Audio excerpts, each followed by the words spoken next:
Imagine you're part of an archaeological dig. Okay, I can picture that. Yeah, so you're out in this field, and you are meticulously scraping away layers of dirt, and you uncover a sealed, totally undisputed time capsule. Right. And the carbon dating, the soil strata, literally everything confirms this box was buried in the year 1776. A great year for a time capsule. Exactly. So you carefully dust it off, you break the wax seal, and you pry open this heavy iron lid. And, you're expecting to find a musket ball, maybe some yellowed parchment written with a quill pen. Sure, yeah, the standard historical stuff. Right. But instead, sitting right there at the very bottom of the box, is a glowing, fully charged modern smartphone. Oh, wow. Yeah, that completely shatters your understanding of the timeline right there. It really does. Because the artifact you're holding is fundamentally impossible based on the era it was found in. You're basically left staring at an object that breaks the rules of reality as you know them. And that scenario, that is essentially what NASA's James Webb Space Telescope just did to our entire understanding of the cosmos. It really is. It's mind-blowing. So welcome to today's deep dive. We are unpacking this incredible, mind-bending article titled The Impossible Dawn, James Webb's Cosmic Paradox. It's a very fitting title, honestly. Right. And our mission for you on this deep dive is to explore this recent discovery that has literally broken the established mathematical models of our universe. Yeah, we are looking at a true a watershed moment in astrophysics here. Absolutely. Because what the James Webb Space Telescope, or JWST as we call it, what it's managed to do is peer back into the very dawn of the universe. And it found something sitting in the dark that physically, mathematically just should not be there. Exactly. It located these massive, totally mature galaxies that completely defy our established models of cosmic evolution. We were talking about time-defying star systems. I mean, these massive structures are sitting in a pocket of space just a few 100 million years after the Big Bang. Which is practically infancy in cosmic terms. Right, it's nothing. And finding them there is just tearing up the rule book on planetary evolution and gravity. Yeah, it's a huge problem for the physics community. So I think to really grasp why this discovery is throwing the scientific world into, well, an existential crisis, we kind of need to establish what that old rule book actually said. That's a great point. So if you look at the standard theory of cosmic evolution, the timeline we've trusted for decades, it's fairly straightforward, but crucially, it is slow. Like agonizingly slow. Very. I mean, right after the Big Bang, the universe was not a place of structure or order at all. It was this incredibly chaotic mess of hot plasma and light. It's a blindingly hot fog. Exactly. Think of it as a violent, swirling soup of raw energy and subatomic particles. And in that environment, matter was just way too hot, and it was moving way too fast to just, neatly clump together. Because gravity was essentially fighting a losing battle against all that heat and radiation, right? Precisely. You don't just snap your fingers and get a highly organized galaxy out of that kind of environment. So how long was it supposed to take? Well, the math governing our understanding of the universe relies on gravity being this highly patient force. Okay. So in that early chaotic soup, the models dictate that it should take hundreds of millions, if not billions of years, just for the universe to cool down enough. That's to cool down. Yeah, just to get to a point where gravity can start pulling enough matter together to form even the most basic, primitive stars. Wow. And then I imagine it takes even longer to get from early stars to a full galaxy. Oh, significantly longer. Those scattered early stars have to congregate, they have to stabilize, and then slowly organize into massive galaxies. It's just a process of incredibly slow accumulation. Right. That was the established rule book. But then, and this is where it gets crazy, JWST deploys its golden mirror, points it into the deepest corners of the universe, and completely upends that entire timeline. Yeah, it completely wrecked it. Because JWST was specifically designed to capture the faint, stretched-out infrared light from the very beginning of the universe. The really old light. Exactly. And when they pointed that highly sensitive instrument into the deep past, scientists fully expected to find those primitive gas clouds you mentioned. Like the primordial building blocks. Right, the raw materials of the early cosmos. They expected to see the slow accumulation happening. So they were looking for the cosmic equivalent of that quill pen and parchment. Yes. But instead, they found the 1776 smartphone. They found fully formed, luminous, and just massive galaxy structures existing in an era where literally only primordial atoms should be. It's staggering. Just a few 100 million years after the Big Bang, and we are seeing massive galaxies. And the text makes it clear. The mere existence of these structures is not just some, quirky anomaly. No, not at all. It's not a slight rounding error in the math. It creates a fundamental, devastating mathematical paradox that just breaks our understanding of how things evolve in space. It really does. So let's talk about the physical evidence of that paradox. Yeah, let's get into it. Because the article explicitly refers to these as impossible galaxies. And the smoking gun here, the thing that gives them away, is their extreme luminosity. Their brightness. Right. And when astrophysicists measure the luminosity of a distant galaxy, they aren't just noting that, oh, it looks pretty bright in the sky. They're actually measuring something tangible. Exactly. They are reading the physical signature of the galaxy's mass and its stellar population. Okay, so more light equals more stuff. Simply put, yeah. The extreme luminosity JWST recorded strongly suggests these early galaxies contain billions of massive ancient stars. Okay, wait, I need to jump in here and just play the skeptic for a second. Go for it. Because if you're listening to this, you might be thinking exactly what I'm thinking. Before we just throw out the laws of physics and rewrite everything, is it possible the telescope is just, well, wrong? That's a very fair question. I mean, JWST is a relatively new machine in space. Could the calibration be off? Could we just be misinterpreting the light somehow? And that is the exact kind of critical skepticism the scientific community applied when the data first came down. Oh, I'm sure they didn't just accept it immediately. No, the initial reaction was absolute disbelief. Teams of researchers immediately scrutinized the instrument calibration. They checked the math. They checked the math, the redshift measurements, all the data processing pipelines. They looked for any possible error. And the data held up. The spectroscopic analysis confirms that this light is indeed coming from billions of stars situated just a few 100 million years after the universe began. Wow, so the data is solid. Which actually makes the paradox even more uncomfortable, honestly. Yeah, it really does. Because, and this is the wildest part, some of these impossibly early galaxies are even more luminous than our own Milky Way. Which makes no sense. None. Our home galaxy is a highly mature structure. It has been gathering matter and forming stars for billions and billions of years. Which brings us to the crux of the problem.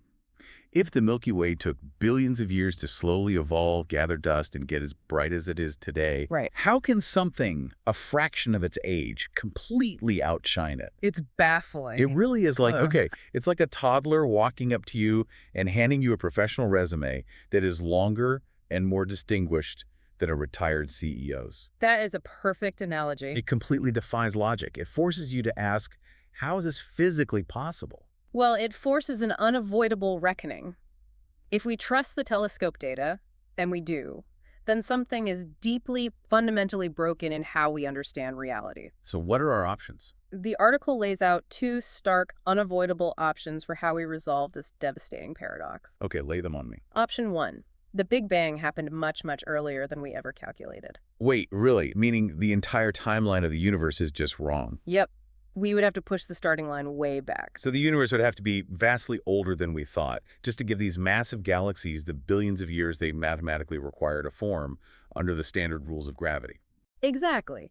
That would preserve our current models of physics, sure, but it would completely destroy our cosmological timeline. Wow. Okay, what's option 2?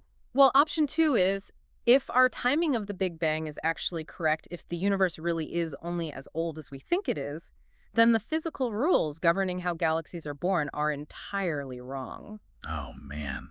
That feels incredibly unsettling. I mean, we rely on those rules. We do. But if option 2 is right, it means that in the early universe, gravity and matter interacted in ways that our current mathematical frameworks simply cannot comprehend. Like completely alien physics. Basically, it implies that galaxies could somehow rapid fire into existence, pulling together billions of massive stars in just a fraction of the time our current physics allows. So we are essentially left with a binary choice. Either we don't know when the universe started, or we don't know how the universe works. That's the paradox. There is no comfortable middle ground where our old models survive intact. The established rules are just mathematically shattered by these cosmic relics. But, I mean, astrophysicists are not just going to throw their hands up and walk away from this. Right. They have to figure out a way to make the universe make sense again. Oh, absolutely. The scientific community is actively scrambling right now. I bet. As the article notes, researchers are being forced to propose entirely new frameworks just to explain this baffling time anomaly. We are literally watching cosmic history being rewritten in real time. And the article highlights a few specific theories scientists are developing to explain this hyper-fast galaxy formation, right? It does. Because if standard gravity is too slow, they basically have to look for a cosmic accelerant, like throwing gasoline on a fire. Exactly. And the first theory mentioned in the text is something called dark matter halo merging. Dark matter halo merging. Okay, break that down for us. Sure. So to understand why this is such a compelling theory, we have to think about how invisible forces might act as cosmic scaffolding. Scaffolding, okay. You see, dark matter doesn't interact with light or radiation in the same way normal matter does. Right, because it's invisible to us. Right. So in that early, chaotic, blindingly hot universe, normal matter was way too energetic to clump together easily. But dark matter could theoretically bypass all that radiation pressure entirely. Oh, I see. So while all the normal gas and plasma is swirling around, too hot to settle down, the dark matter is already quietly clumping together in the background. That's exactly the mechanism being proposed. Oh. Immense concentrations of dark matter, these unseen halos could have been crashing together and merging in the very early universe. And because it's dark matter, the heat doesn't stop it. Exactly. This would create massive, incredibly dense gravitational whirlpools. Which creates deep gravity wells that suck in the normal matter. You got it. It's a cosmic shortcut. Like, instead of waiting for the gas to slowly clump together on its own, these giant, invisible dark matter anchors just drag the raw materials in. Force-feeding the creation of stars. Yeah, force-feeding it at a rate that totally bypasses the slow, patient gravity we see today. Exactly. It provides a mechanism for rapid assembly without having to completely discard our understanding of how gravity works on normal matter. Okay, that makes sense. But what if it's not dark matter? Well, if dark matter isn't the unseen accelerant, the text points to an even more radical theory. Okay, brace yourselves.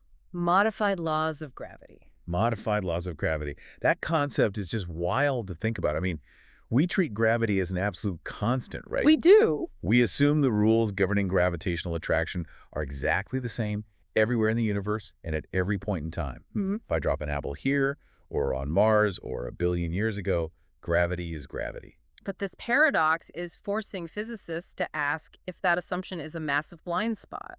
What if the laws of physics themselves evolved over time? Wait, like water changing from ice to liquid to steam depending on the environment? Yes, that's a great way to put it. Could the fundamental rules of the universe shift depending on the epoch?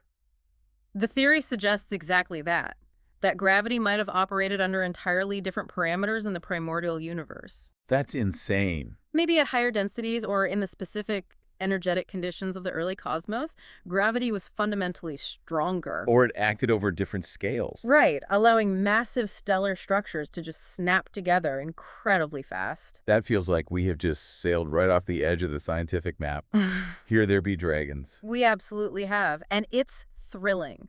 The discovery of these cosmic relics proves that the universe is far older or vastly more complex than humanity ever dreamed. It's so humbling. It is. The James Webb Space Telescope is not just up there capturing pretty images of space, it is actively breaking the limits of human knowledge. Yeah.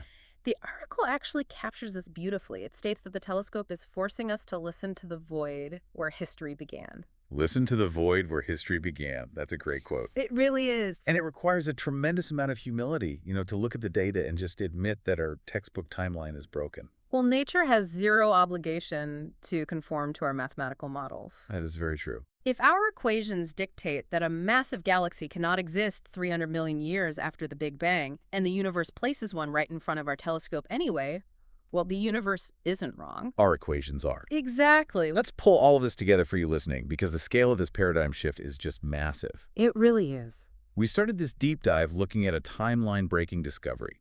The established rulebook told us that the early universe was this slow, chaotic place where gravity took billions of years to build galaxies. The slow bake. The slow bake, exactly. But when JWST pointed its mirror into the deep past, it found the impossible. Fully formed, incredibly luminous galaxies that outshine our own Milky Way, existing in an era where they mathematically cannot exist. Leaving us with a devastating paradox. Right. We either have to drastically rewrite the age of the universe, or we have to accept that the fundamental physical rules governing how galaxies are born are entirely different than we thought. Which is what has scientists proposing wild new frameworks like those invisible dark matter anchors we talked about. Or entirely modified laws of gravity just to make reality make sense again. And honestly, for anyone who loves to learn, this is exactly what makes science so thrilling. Absolutely. One single new piece of technology can completely upend decades of settled facts. It's just a powerful reminder of how much we still have to discover and that the universe will always be more complex than the little models we build to understand it. Knowledge is always most valuable when we allow it to be challenged. We have to be willing to interrogate our deepest assumptions. Well said. And actually, building on that mention of modified laws of gravity, I want to leave you with a final thought to mull over. Oh, definitely. Let's hear it. So, if the physical rules governing gravity and galaxy formation were entirely different in the early universe than they are right now, we kind of have to cast a critical eye on the present. Okay, what do you mean? Well, what other established, ironclad, universal laws of physics that we rely on every single day might actually just be local, temporary guidelines that don't apply everywhere in the cosmos? Oh, wow. So are the rules of reality just, like, local ordinances depending on where and when you happen to exist in the universe? It's a real possibility. Man, that brings you right back to unearthing that 1776 smartphone. You think you know exactly how history played out, you think you understand the rules of the era, and then you find an artifact that forces you to question absolutely everything. Exactly. Well, on that note, until next time, keep questioning the rules.